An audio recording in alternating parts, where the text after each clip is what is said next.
in Chicago, it's like that compared to others. So why is it so hard or why did it take so long for Chicago to start graffiti? If you look at the other cities, Philadelphia, New York, they started in the 70s. And I always say it's because of the gangs. We fight. As a youth, we did fight. We fought 125,000 gang members in Chicago. I think that's what the Gang Crime Commission says that there are. And I'm nervous. I've never spoken.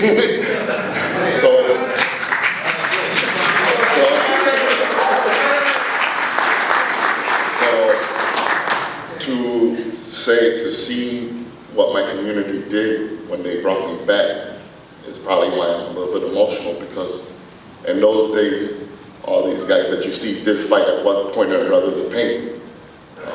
There was gangs on every corner, Wicker Park, Open Square, Humboldt Park, 10 per corner, Rockwell Potomac, any street. Wherever there's a camera now, the reason that camera's there is because there was a gang in that corner selling drugs. So you look right now and you look up those cameras, you're gonna be like, wow, 10 guys in every corner. So these guys, after I left, they had to fight for their lives to keep this art going in Chicago, because everybody looked at us like if we were stupid. It wasn't looked upon in Chicago, you know. We had an administration that was after us afterwards in the 90s. That's why we have the Brown. That's why we have the felony charges. That's why these artists can't work in Chicago, which is why I'm kind of mad, because I'm one of the few and the lucky ones. I got out in '87 and I became a mechanical engineer. I went on to become a productive member. I do testing for a sports company. And, for 20 years I became a mechanical engineer. I was able to support my family. So, it happened with the invention of the internet. In 2003, everybody starts talking on the internet. I started even getting emails from radio stations, DJ Third Rail, and we all started talking again. And what I saw was a community still here, and this community welcomed me back.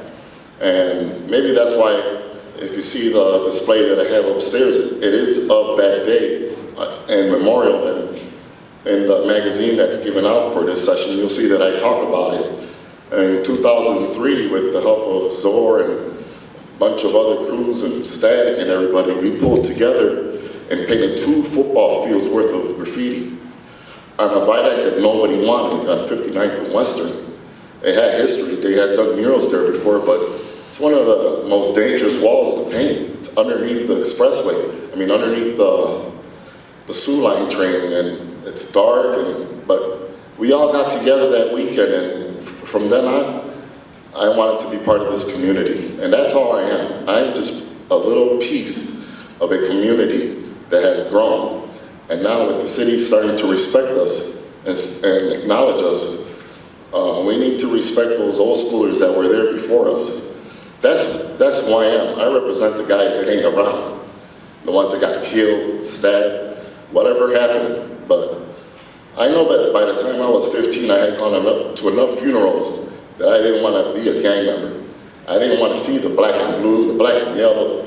That's all we had for walls back then. If you walk through those neighborhoods, that's all you had, just 2 colors, black and whatever the gang color was in that neighborhood.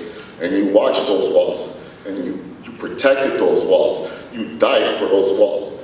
And it's a wall,